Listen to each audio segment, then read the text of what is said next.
दोस्तों बीएसपी प्रमुख 4 बार की मुख्यमंत्री, पिछले एक दशक से सत्ता से बेदखल है और लगातार प्रयास कर रहे हैं बीएसपी प्रमुख, बीएसपी की किसी तरह उन्हें सत्ता में मुकाम मिले, यूपी की सत्ता में, केंद्र सरकार में हिस्सेदारी मिले, या फिर उनकी किस्मत खराब कह लें दोस्तों, या फिर समय की नजाकत को कह लें कि हर बार बीएसपी जीरो पे चले जाती है और दूसरी तरफ पावरफुल पार्टी है, सत्ताधारी पार्टी है, भाई किसी कीमत पर स्थानीय पार्टी को, जो राष्ट्रीय पार्टी उन्हें मौका नहीं देना चाहती हैं, चाहे महाराष्ट्र की पार्टियां हो, एनसीपी, शिवसेना, चाहे यूपी की समाजवादी बसपा हो, इन सबको बीएसपी और समाजवादी को भारतीय जनता पार्टी ने, नरेंद्र मोदी ने अपनी लीडरशिप में इस तरह इनको धरातल पर ला दिया। दोस्तों कारण क्या है, आखिर क्यों बसपा का पतन होता चला रहा?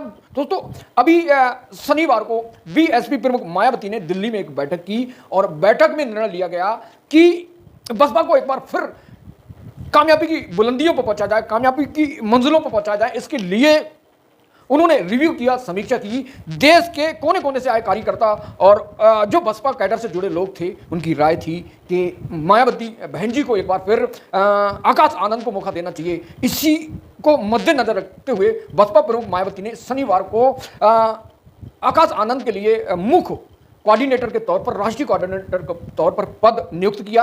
हालांकि इससे पहले 2024 के लोकसभा चुनाव में आकाश आनंद ने बीजेपी के खिलाफ जमकर बयानबाजी की। बैराज में उन्होंने कहा कि अगर सत्ताधारी नेता आपके एरिया में वोट मांगने आते हैं तो उनको जूतों से मारना चाहिए। इस बात से बसपा प्रमुख मायावती खफा हो गई और उन्हें पार्टी से निकाल दिया, पार्टी के जो पद थे उन्हें अवमुक्त कर दिया। और उसके बाद दोबारा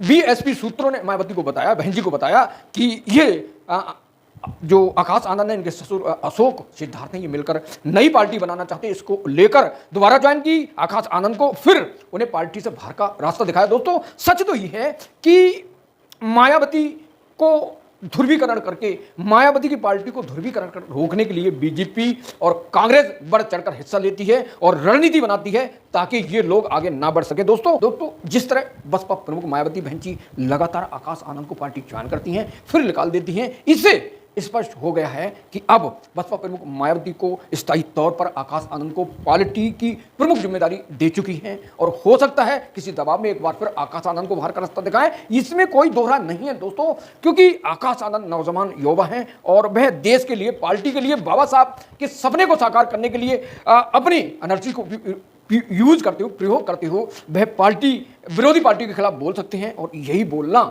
बीएसपी प्रमुख मायावती को नागवार गुजरा, जिसके कारण उन्होंने बाहर का रास्ता दिखाया। इसी को लेकर जब आकाश आनंद की रविवार को बसपा प्रमुख मायावती ने नियुक्त की, जिस पर चंद्रशेखर ने हमला बोला, क्या कुछ कहा, मैं वीडियो में बताऊंगा। दोस्तों जिस तरह देश में उच्च वर्ग की जो पार्टियां हैं, अपर कास्ट की पार्टियां हैं, बीजेपी कह लो, कांग्रेस कह लो, ये स्थानीय पार्टी को किसी कीमत पर आगे नहीं देखना चाहती है। दोस्तों जिस तरह भारतीय जनता पार्टी सत्ता से पहले उन्होंने एक बहुत बढ़िया रणनीति बनाई। दोस्तों जो कांग्रेस के नेता थे, एससी के जो अन्य पार्टियों के नेता थे, सब पार्टियों के नेता अपनी पार्टी में ले लिए। पहले बीएसपी के संस्थापक पटेल सोनेलाल पटेल थे और इसके अलावा जो निषाद पार्टी के प्रमुख, ये दोनों बीएसपी के संस्थापक सदस्य थे और इन लोगों ने बीएसपी से सेटिंग की और जो एनडीए के सरकार में हिस्सेदारी ली और बन गए। दोस्तों अब उन्हें थोड़ा थोड़ा पद मिल गया और इन पार्टी के लोगों ने मायावती को कमजोर कर दिया। अपना दल और निषाद पार्टी ने, संजय निषाद की पार्टी ने और सोनेलाल की पार्टी ने, दोनों को छोड़ दिया, इन दोनों को, ताकि बीएसपी कमजोर, यही भारतीय जनता पार्टी चाहती है दोस्तों। और अब चंद्रशेखर को आगे लाया गया है। चंद्रशेखर को आगे लाने का मतलब बीएसपी को कमजोर करना, मायावती को कमजोर करना। मायावती ने इसी तर्ज पर आकाश आनंद की एक बार फिर नियुक्ति की है। वह चंद्रशेखर आजाद का मुकाबला करेंगे, चंद्रशेखर रावण का मुकाबला करेंगे। लेकिन दोस्तों मैं आगे बताऊंगा कि चंद्रशेखर के आगे राजनीति में एंट्री होने से बसपा का क्या होने जा रहा है और उनका बयान भी बताऊंगा दोस्तों कि चंद्रशेखर जो है अब आकाश आनंद की नियुक्ति के बाद खफा हो गए हैं। चंद्रशेखर का इरादा यह है कि बसपा प्रमुख मायावती आकाश आनंद की जगह चंद्रशेखर को पार्टी का प्रमुख बनाए ताकि भविष्य को लेकर चंद्रशेखर बीएसपी की जिम्मेदारी।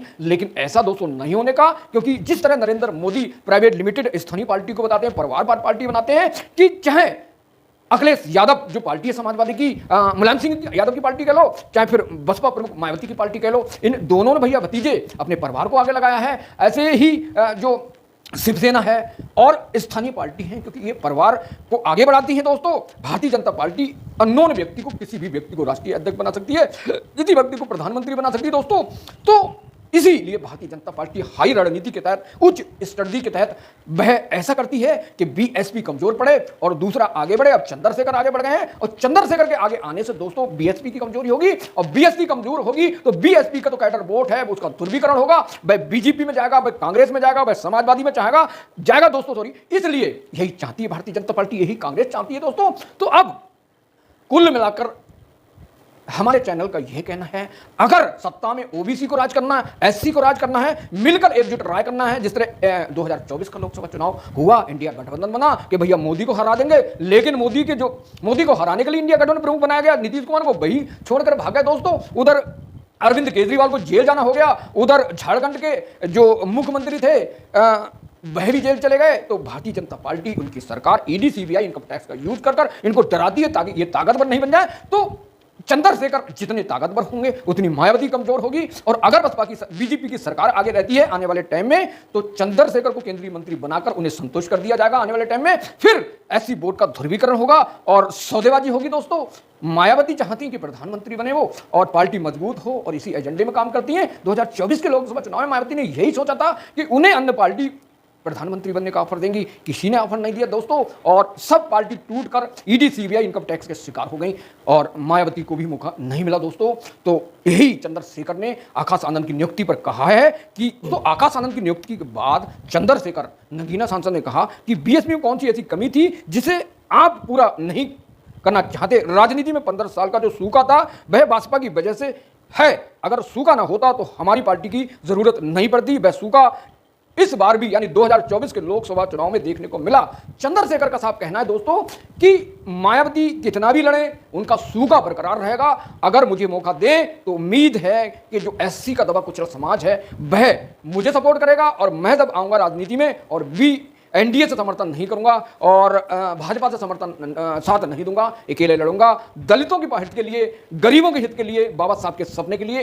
चंद्रशेखर याद आजाद में कितना दम है ये तो वक्त बताएगा, लेकिन आने वाला टाइम चंद्रशेखर लगातार मजबूत हो जा रहे हैं, बसपा कमजोर होती जा रही है बसपा। इसलिए बसपा प्रमुख मायावती ने आकाश आनंद को मुख्य राष्ट्रीय कोऑर्डिनेटर बनाया। आकाश आनंद को अब वो कितना लीड कर पाएंगे चंद्रशेखर, कितना लीड बीजेपी को कर पाएंगे, कितना लीड कांग्रेस को कर पाएंगे, ये समय बताएगा दोस्तों। 2027 का चुनाव आने वाला है, उसकी तैयारी अभी जोर शोर है और इससे पहले पंचायत चुनाव हो रहे हैं, ग्राम पंचायत के चुनाव होने जा रहे हैं यूपी में दोस्तों। अब देखते हैं यूपी में चुनाव के दौरान भारतीय जनता पार्टी को कौन कमजोर कर पाएगा। प्रधानी चुनाव में एक तरफ कांग्रेस है, दूसरी तरफ बीएसपी समाजवादी है और समाजवादी ने खंभ लगा दी है कि हम इस बार जो 2027 के विधानसभा चुनाव होंगे तो हम सत्ता में पहुंचेंगे, सरकार बनाएंगे। अब देखते हैं किसमें दम है, लेकिन चंद्रशेखर और मायावती की लड़ाई का फायदा कोई और उठा रहा है। जब तक ये दोनों ध्रुव मजबूती से एक खंभ की तरह मजबूत एक साथ नहीं आएंगे तब तक इन दोनों को सत्ता नहीं मिलेगी। अब देखना यह है कि ये दोनों एक हो पाएंगे या नहीं हो पाएंगे। आकाश आनंद की नियुक्ति बसपा प्रमुख ने कहा कि देश के दूर दराज से आए लोग और कार्यकर्ताओं कहने पर उन्हें आकाश आनंद की तीसरी बार नियुक्ति की है। और दोस्तों ये कमेंट करके बताएं कि आकाश आनंद की नियुक्ति को अब कितने दिन तक टेक पाएंगी भारतीय बीएसपी प्रमुख मायावती, क्या उन्हें निकाल देंगी पार्टी से या फिर उन्हें बर्खास्त कर देंगे, क्योंकि कई बार ये बसपा प्रमुख मायावती कर चुकी है दोस्तों।